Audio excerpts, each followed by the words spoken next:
두 번째 강의를 시작하도록 하겠습니다.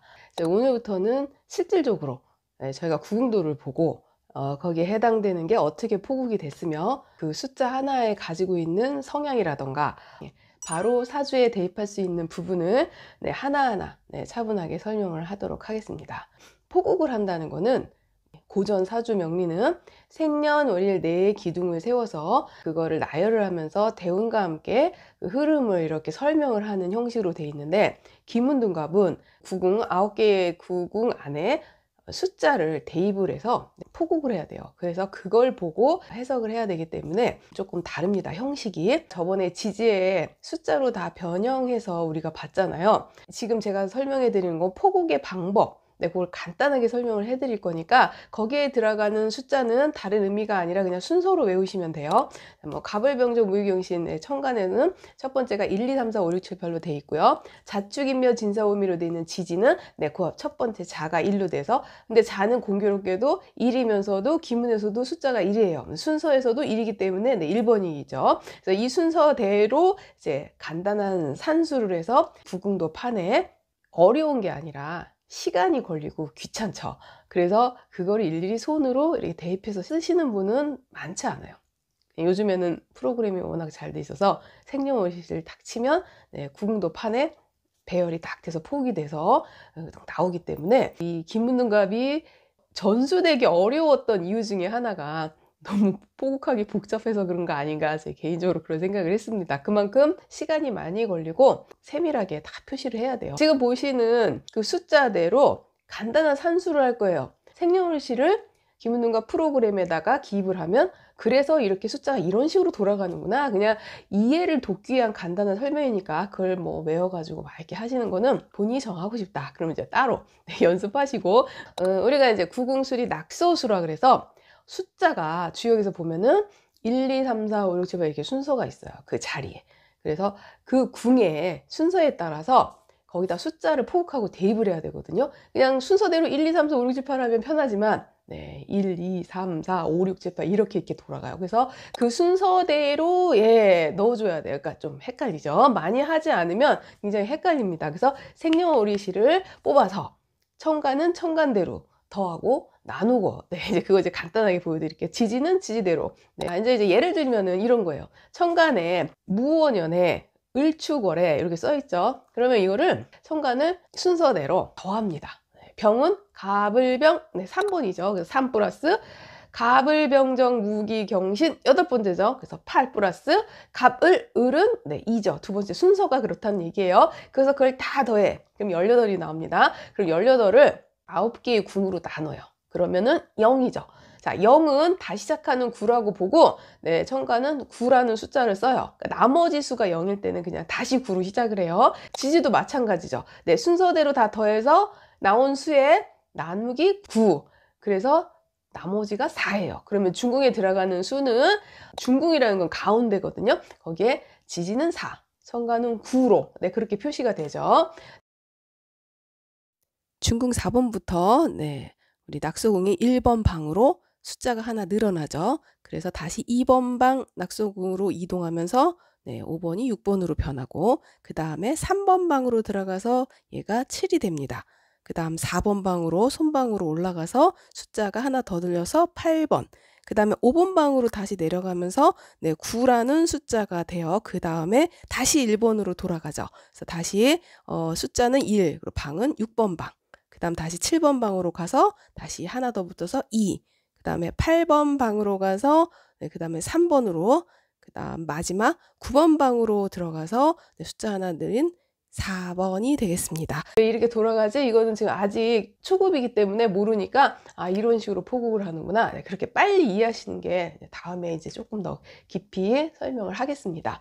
그러면 동처와 비동처라는 말이 있는데, 저희가 태어났을 때 사주팔자를, 지지를 12가지를 다 갖고 태어나지를 않잖아요. 4개 갖고 태어나잖아요. 그 4개가 구궁도 판에 이렇게 떠 있어요. 내가 갖고 태어난 그 지지가 그 궁에 따라서 이렇게. 근데 어떤 분들은 같은 게 있는 분도 있고 같은 자리에 있는 지지가 있기 때문에 그게 몰려 있는 경우도 있고 다 흩어져 있는 경우가 있어요. 4개가 다.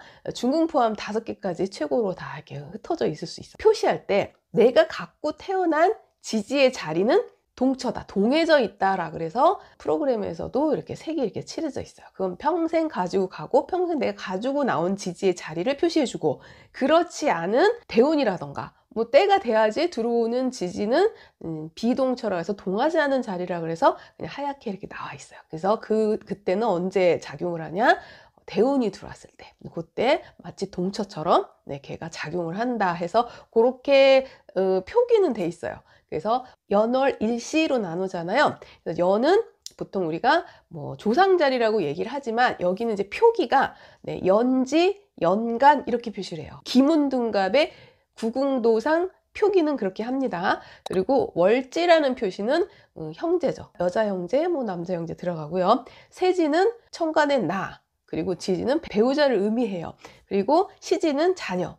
그래서 천간은 뭐 아들, 딸은 뭐 시지, 천간은 시간, 뭐 이렇게 돼 있어요. 그리고 나도 나를 표시할 때는 새라고 표시를 하고, 나의 바깥에서의 어떤 활동, 또 다른 나의 확장은 일간이라고 또 표시를 해요. 이런 것들은 이제 명칭별로 이렇게 구분을 한 거니까 그런 게 있구나라고 보시고 반복적으로 풀이하면은 이미 구궁도상에 이런 연지 표시, 세지 표시 다 돼 있기 때문에 그게 무슨 뜻인가라고만 이해를 하시면 됩니다. 너무 어렵게 들어가시면 안 돼요. 조금 있다가 프로그램상 구궁도를 보여드릴 텐데 거기에 많은 것들이 명칭이 표기가 돼 있어요. 여기서 보니까 엄청나게 복잡해 보이는데 사실은 그렇게 복잡하지는 않습니다. 왜냐면 자세히 보면은 그 표기가 힌트예요. 어떤 힌트? 내가 사주를 풀어갈 때 일일이 제가 뭐 이렇게 찾아서 외워서 하는 게 아니라 여기 이미 다 나와 있어요. 이 사람은 세지는 뭐고, 이 사람의 일간은 뭐고, 육치는 여기 있고, 그걸 어떻게 작용을 하고, 계문성장은 어떻고, 뭐 이 사람은 어느 자리에서 어느 영향력을 받고, 이런 것들이 이미 포진해 있기 때문에 이걸 읽을 줄만 알면, 나와 있는 것만, 알고 있는 것만 내가 대입해서 해도 정확하게 좀 설명을 해드릴 수가 있죠. 자, 아까 표시한 새라고 빨갛게 돼 있는 게 다 본인 자신이고요. 자, 위에 시간이라고 돼 있는 것은 아까 자녀궁에서 아들을 얘기한다 그랬죠. 그런 식으로 이렇게 표기가 다 돼 있어요. 이런 거는 나중에 사주를 보실 때 제가 이제 풀어가면서 자주자주 보여드리면서 익숙하게 해서 표기를 빨리빨리 눈에 들어올 수 있도록 제가 해드릴 거예요. 오늘은 우리가 목화토금수에 대한 설명을 간단하게 할 건데, 여러분들이 뭐 육친, 뭐 오행 이런 것들은 일반 사주명리에서도 많이 배우셨기 때문에 아마 이거는 이제 쉽게 지나갈 수 있을 것 같아요. 목이라는 것 자체는 천간이나 지지로 봤을 때 우리가 간목 그렇게 얘기하죠. 양목을. 음목은 을목 이렇게 얘기를 해요.